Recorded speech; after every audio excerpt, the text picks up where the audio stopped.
alaikum wa rahmatullahi wa barakatuh, my dear brothers and sisters in Islam. Alhamdulillah, wassalatu wassalamu ala rasulillah wa ala alihi wa sahbihi ajma'een. Amma ba'd, Rabbi shrah li sadri wa yassir li amri wa hlul 'uqdatam min lisani yafqahu qawli. Welcome to episode 22, where we discuss some of the ways to connect with the book of Allah and parallels in the Quran. Brothers and sisters, is a very vast topic, and the best way to reflect and extract the learnings, as we will see in the episode today. Now, there are multiple parallels between Sallallahu Alaihi Wasallam and Yusuf Alayhi Salam. For instance, jealousy of the brothers of Yusuf Alayhi Salam and jealousy of the Quraysh. Remember Abu Jahl? What he used to say? How are we going to compete with this prophethood concept? Then akhlaq. Prisoners showing trust to Yusuf Alayhi Salam can only be because of his good character in the prison. And our Sallallahu Alaihi Wasallam was to be called as Sadiqul Ameen, forgiving nature.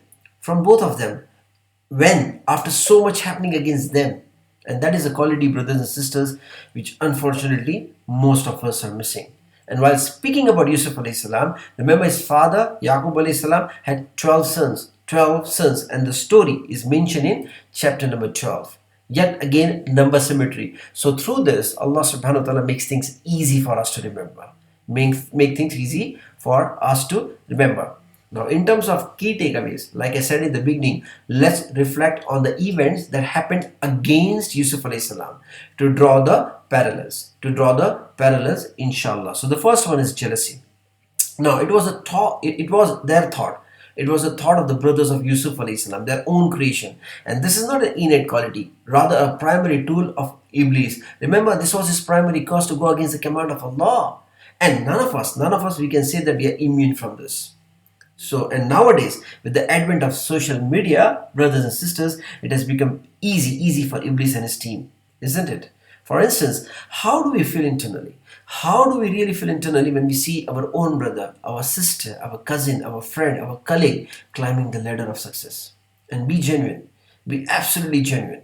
Yes, there is one thing to write the good wishes, but it really takes a pure and a clean heart to wish somebody genuinely from the bottom of the heart. Remember, Prophet ﷺ said that beware of jealousy. Beware of that. It destroys the good deeds the way fire destroys the wood. Number 2, plotting. Yet again, a big tool of shaitan. Now imagine to plot against your own brother, right? To kill and then even to throw in the well. And Iblis has all the patience to take his plan over the line after plotting. And most of us, we believe, this quality we are never going to exhibit. So what we do, we skim through these verses. And this is also part of Shaitan's plan. How? Because we may have either a pure intention or a targeted intention. A pure intention or a targeted intention while posting something on social media. But that can become the cause of gossip, leading to backbiting, slandering, and namima, tales telling. Isn't it? Isn't it? And isn't that happens when we receive the post ourselves? How quick we are to pick up the phone to gossip. So what are we plotting here? What are we plotting? Listen carefully. We are plotting our own bankruptcy. It's our own bankruptcy. So it's not always about harming others. And Shaitan nowadays is using this tool very, very effectively.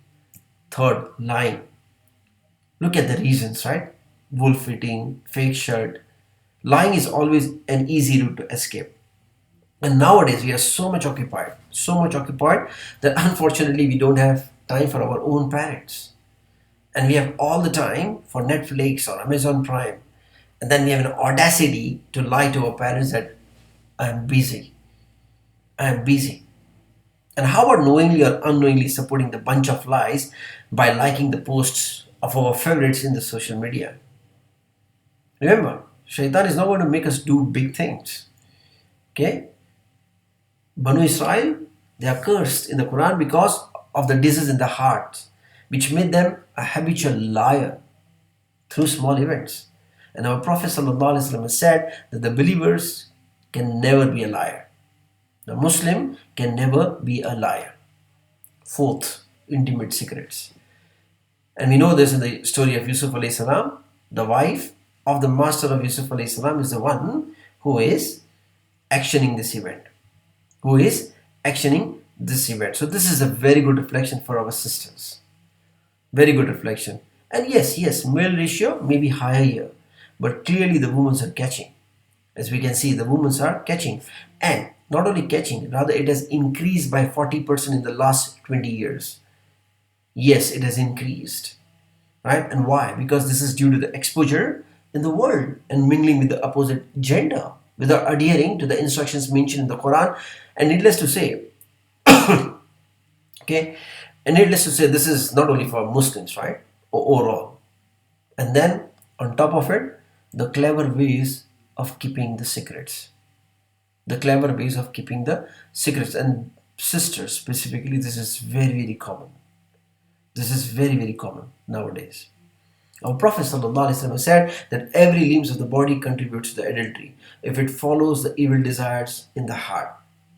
And specifically for the woman, a care has to be taken with regards to intention of applying the perfume. Fifth, false accusations.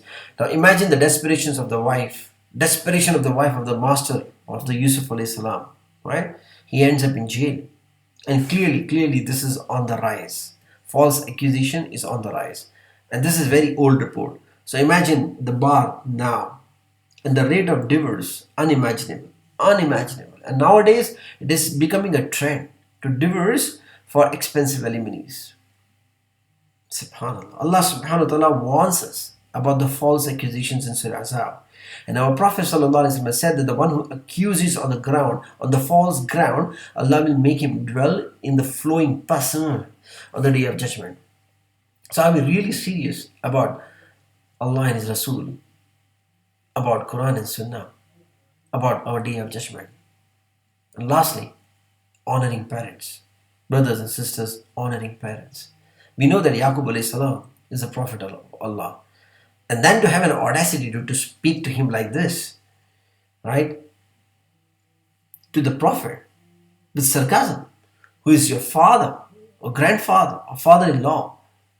And time and again, Allah subhanahu wa ta'ala commands us to show only honor to our parents. Yes, we can disobey them if they force us to commit the shirk. But still honoring and respecting should continue. Our Prophet ﷺ, when asked about the rights of parents, right, what did he reply? That they are our doors to paradise. Right? They are our doors to paradise. Based on our conduct with our parents, our destination in the paradise or hell will be determined.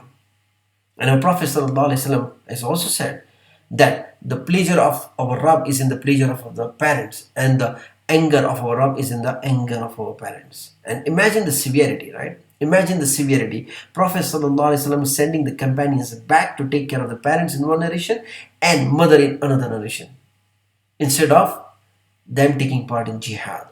So that's the significance of honoring and respecting the parents, if you can only appreciate.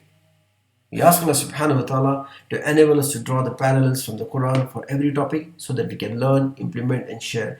We ask Allah subhanahu wa ta'ala to be guardian of our brothers and sisters in Palestine and Gaza. We ask Allah subhanahu wa ta'ala to grant them best of the best provision of this world. We ask Allah subhanahu wa ta'ala to grant all the martyrs the highest level in paradise. And we ask Allah subhanahu wa ta'ala to destroy the evil plot of Israel. Barakallahu li wa lakum fil Quran al-Kareem. Subhanaka Allahumma wa bihamdika ashhadu an la ilaha illa anta astaghfiruka wa atubu ilayk. Assalamu alaikum wa rahmatullahi wa barakatuh. Jazakumullahu khairan.